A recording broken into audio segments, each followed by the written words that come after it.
Sir, we are live Yeah, now. sure, With all your sure. permission, I'm starting the session. Yeah, sure. Yeah. Good evening, everyone present here. I welcome all the participant doctors on today's session. Let's welcome today's speaker with great honor, none other than Dr. Karan M. Anandpara, sir. Sir has done MBBS, MD, and consultant pediatric and neurologist at Forkit Hospital, Escort Hospital, Jaipur, and DNB, hepatobiliary interventional radiologist, and EDIR, BRACCO, ESOR, clinical fellow 2020, and he is from Germany, and he is consultant at Endovascular Clinic, Mumbai. By taking not much time, I would like to invite sir and hand over this session to sir. Over to you, sir. Kindly proceed from here. Hi, thank you for the introduction. I'm going to be talking about minimally invasive treatment options for benign thyroid nodules. Now, there are current guidelines which have come up from the European Thyroid Association as well as the Korean Thyroid Association. And the management of these benign thyroid nodules has changed drastically over the last 5 years. So I'm just going to give a brief summary of the current guidelines as well as what are the treatment options when it comes to benign thyroid nodules. Um, so when we talk about a thyroid nodule, we know that these are pretty common. As per literature, the prevalence in India is around 12.2%. Now, this is on autopsy. But when we talk about incidentally detected thyroid nodules, that is those thyroid nodules which are detected incidentally when an investigation has been performed for another reason. For example, an ultrasound neck has been performed or a CT neck chest has been performed and a thyroid nodule gets detected incidentally. These thyroid nodules are typically called as incidentalomas, and their prevalence is much higher. So literature and data says that it's almost around 20 to 35% when it comes to these incidentally detected thyroid nodules. The important point is that these nodules are generally benign. Almost 95% of thyroid nodules are benign thyroid nodules, and only 4 to 5% of these actually turn out to be malignant. So as clinicians, it is important to first prove that these nodules are benign and prove that they're not malignant. So the question comes that do all thyroid nodules require evaluation? And the answer is no. Only those thyroid nodules which are more than 1 centimeter in size need evaluation. Literature and data says that if they're less than 1 centimeter, there is no need to evaluate them further. You can just keep them in a follow-up and do an ultrasound screening every 6 months or 1 year to just see if the size is increasing or not. Most importantly, since most of them are benign, as a clinician, it's important first to prove that they're benign and rule out malignancy. The aim of therapy here is to rule out malignancy. When we talk about evaluating a thyroid nodule, there are three things that we do when we get a nodule for evaluation. The first is obviously we do some hormonal assays. And out of all the thyroid profiling, serum TSH is the one that is most commonly used. The advantage of a serum TSH is that it helps ruling out a hyperfunctioning versus a hyperfunctioning nodule. A low TSH level would prove that probably this is a functioning thyroid nodule, which is generating T3 and T4 hormones, and therefore the TSH is low. Obviously, we require an ultrasound. Now, in ultrasound, we have certain criteria to differentiate nodules from them being benign versus malignant. Just like the breast, you have the BIRADS category. Now, for the thyroid nodule evaluation, we have something called as the TIRADS category, which is a reporting system based on certain ultrasound criteria to differentiate them between the nodules being benign and malignant. So based on TIRADS, you grade these nodules from TIRADS 1 to TIRADS 5.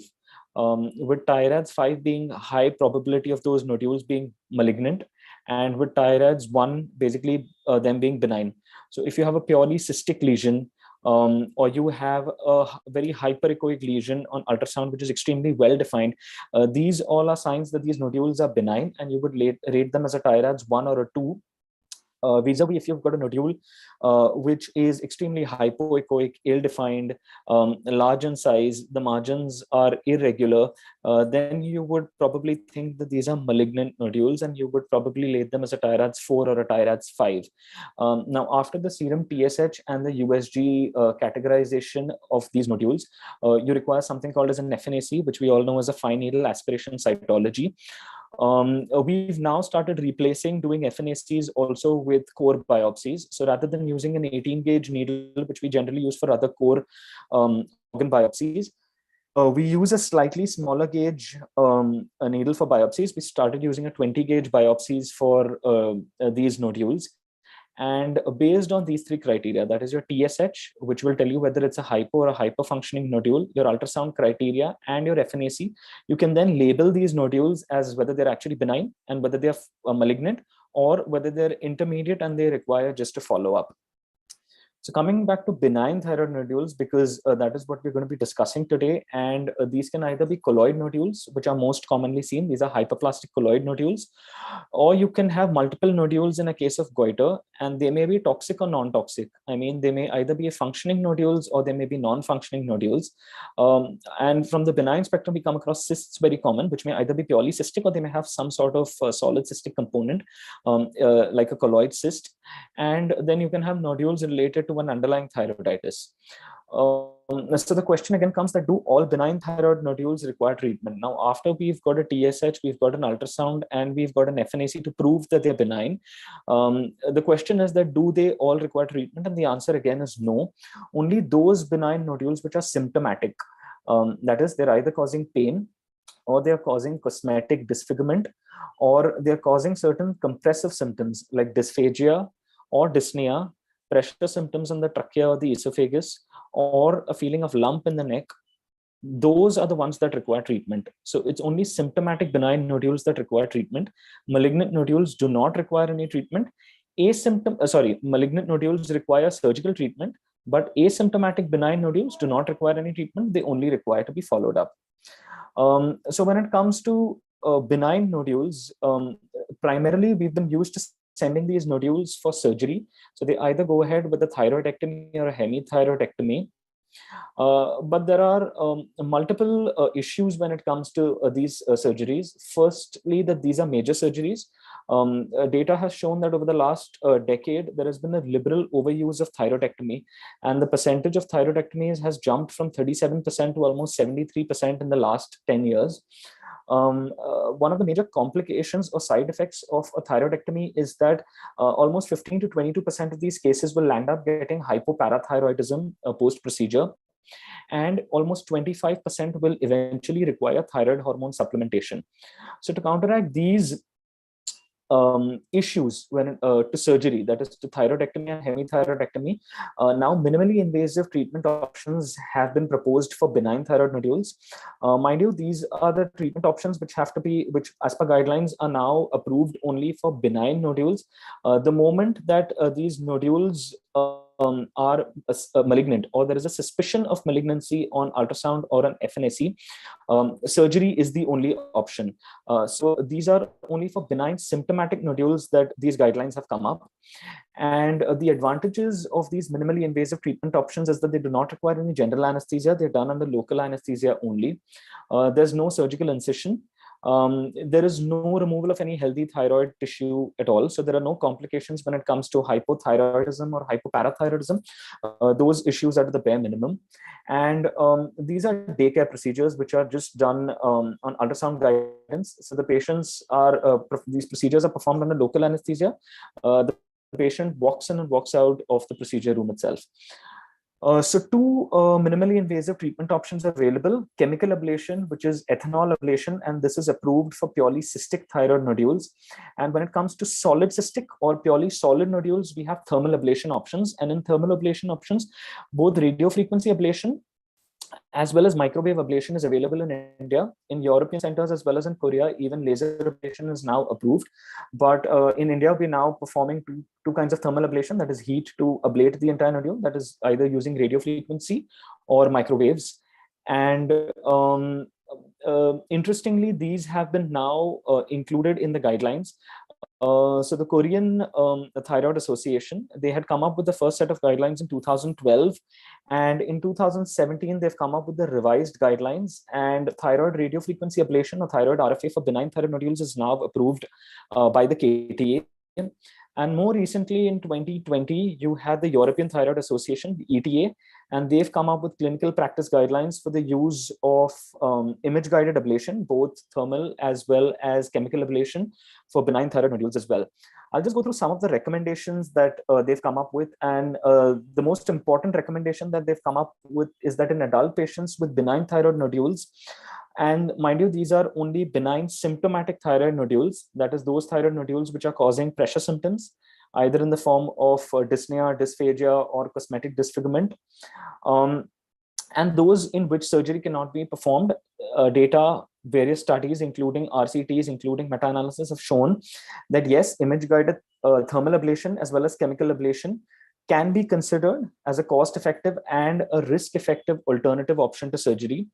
And the recommendation that is more important is that if it's a benign asymptomatic thyroid nodule, they do not require any treatment. They can just be kept on follow-up. Two interesting guidelines which have also come up as recommendations by the ETA, which is the European Thyroid Association, is that this procedure can also be used for small autonomously functioning thyroid nodules. That is those thyroid nodules which are functioning, especially in young patients, and the lesions are small. To preserve the thyroid or to preserve the normal thyroid, these can be used as a substitute for both radioactive iodine, that is RAI, as well as to surgery. And in multinodular goiter, so in multinodular goiter, surgery is still considered as the first option. But when you have multiple nodules and with patients with multiple comorbidities in which surgery cannot be performed, you can use these minimal thermal ablative as well as chemically ablative options. They can be used for multiple nodules in the same setting, or for the predominantly dominant nodule to reduce the pressure effects. And these can be considered as palliative thermal therapy options as a substitute for both surgery as well as iodine. So how do we perform our procedures? So we've got a treatment algorithm that we have a good patient selection. So what we do is that whenever any patient with a thyroid nodule, which is symptomatic, we first confirm that it is benign. We do 2 FNACs. Mind you, these are 2 FNACs done at different time settings to confirm that it's surely benign. And we also perform 1 biopsy with a 20 gauge needle to confirm that it's a benign thyroid nodule and not a malignant. If there is any suspicion of malignancy, so if there is a suspicion of malignancy on ultrasound, in the sense that if there are lymph nodes which may have some sort of characteristics of pathological involvement like small calcifications, or if the nodule per se also has certain malignant features like microcalcifications, then we do not treat these patients with these minimally invasive options. We just send them directly for surgery. And only when we've confirmed that these nodules are benign, we go ahead and we perform our procedures. We get a TSH, which is a baseline TSH, and we also get calcitonin levels in these patients. Following this, if it's a purely cystic lesion or a predominantly cystic lesion with more than 75% of the nodule having a cystic component, ethanol ablation is what we perform as the first line of treatment. And if it's a purely solid lesion, then we go ahead with thermal ablation in our first setting, either in the form of microwave ablation or radiofrequency ablation. And if it's a both solid and a cystic lesion, we can perform a combined ethanol along with thermal ablation for these nodules. These nodules, the ablation is performed only under local anesthesia. So we use 2% lidocaine and we infiltrate right up with the capsule. The patient is awake during the entire procedure. These are challenging procedures because many vital structures are present near the thyroid. So obviously the carotids present laterally, as well as more importantly, the recurrent laryngeal nerve in the danger triangle between the trachea and between the thyroid, which is present are sites where ablative heat or chemical ablation may actually cause injury to these vessels. So it's a technically challenging procedure. To prevent damage to these structures, we have something called as hydrodissection. So we use around 15 ml of glucose or normal saline, and we infiltrate this around the gland to separate these structures from the thyroid nodule. And I have a few cases as examples in the following slides. The procedure time is 45 minutes to an hour. for ablation of one cycle of ablation of these nodules. Follow-up, we keep these patients on it's a walk-in, walk-out procedure, a daycare procedure. Local compression and ice packs are given post-procedure, and we follow them up at 2 days, that is at 48 hours, and then again at 2 weeks, 3 months, 6 months, and at 12 months. And the reduction in size of the nodule is seen after 3 months. So again, coming to data, the volume reduction, when we talk about RFA mean volume reduction, according to RCTs, it's ranging between 70 to 80% at 12 months. And with microwave, it's in the range of 75 to 90% at the end of 12 months. Now, again, these values are pretty good, considering that you're doing the reduction only for benign nodules and it's only for compressive symptoms only. And the regrowth rate at 3 years is also 10%. And in those cases, if there is a regrowth, a repeat session of either thermal ablation or chemical ablation can be tried. Mind you, if there is a regrowth, we always would prefer doing an FNAC and a biopsy prior to the second session of thermal ablation as well, just to rule out an underlying malignancy. Coming to case, this is a general trolley that we set up. We use all aseptic precautions. The aim of the therapy is to localize the nodule under ultrasound, place the RFA or the microwave probe, and then ablate it completely. So I have a case here. We've got a patient with a benign thyroid nodule. We use real-time ultrasound to guide the RFA probe or the microwave probe into the solid areas. And using ultrasound guidance, we localize the probe in both the anterior posterior as well as the superior inferior direction, all around 360 degrees and around the entire nodule, and ablate it with heat. So we target various areas of the nodule under live guidance, and that is how we try and get at least 80% coverage of the entire nodule for effective symptomatic relief. So coming again to another case, this was a 43-year-old female that we had. She complained of heaviness and a lump in her neck. We evaluated her, and she was shown to have a solitary nodule in the right lobe of the thyroid. The ultrasound features, again, using a thyroid score that we spoke about. This was a completely solid lesion. It was wider than taller. The size, maximum dimensions were 2.5 centimeters. It had a hypoechoic halo. Now, this hypoechoic halo sign with no calcifications, that's highly suggestive on ultrasound that it's a benign nodule. We labeled it as a TIRADS 3. We got a pre-procedure workup, and she was euthyroid. 2 FNACs followed by a biopsy, again proved to be malignant, and the volume was 4 ml. These are the ultrasound images. So you can see on the right side where the arrow is pointing, that's a large nodule in the right lobe of the thyroid. This is what you're seeing where the arrow is pointing. That's the microwave probe into the nodule. And using ultrasound live guidance, we've targeted various areas of the nodule and ablated it completely. Again, here in the first image, the black area that you're seeing, that is the hydrodissection. So basically we use glucose or saline, and this is the area of the danger triangle between the trachea and between the thyroid nodule.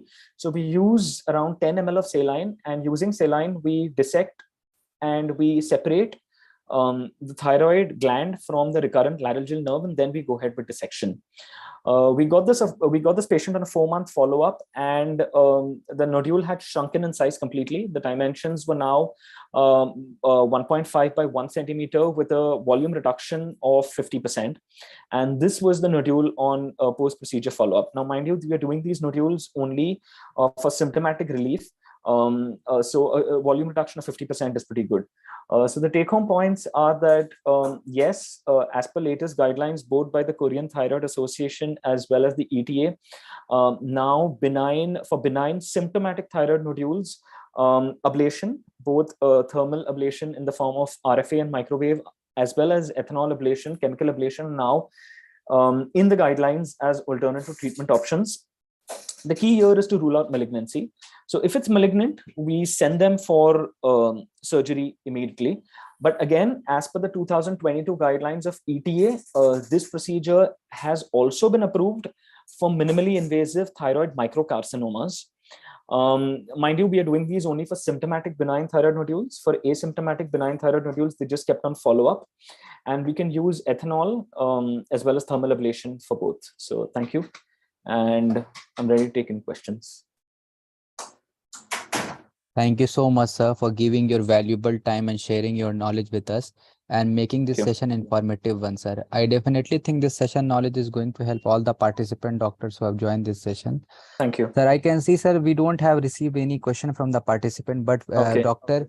Anurag has written wonderful session and must discuss topic. Thank you so much, Dr. Karan, for this. Thank you. Thank you. And another from Dr. Snehali, she has written wonderful presentation. Thank you. Thank you. We have a couple of feedbacks from the doctor, sir. It was a wonderful session from your end. As there is no more questions, sir, with all your permission, I am concluding this session and hope to see you again with different topic in coming time, sir. Sure. Take care of yourself, sir. Thank you so much. Thank you.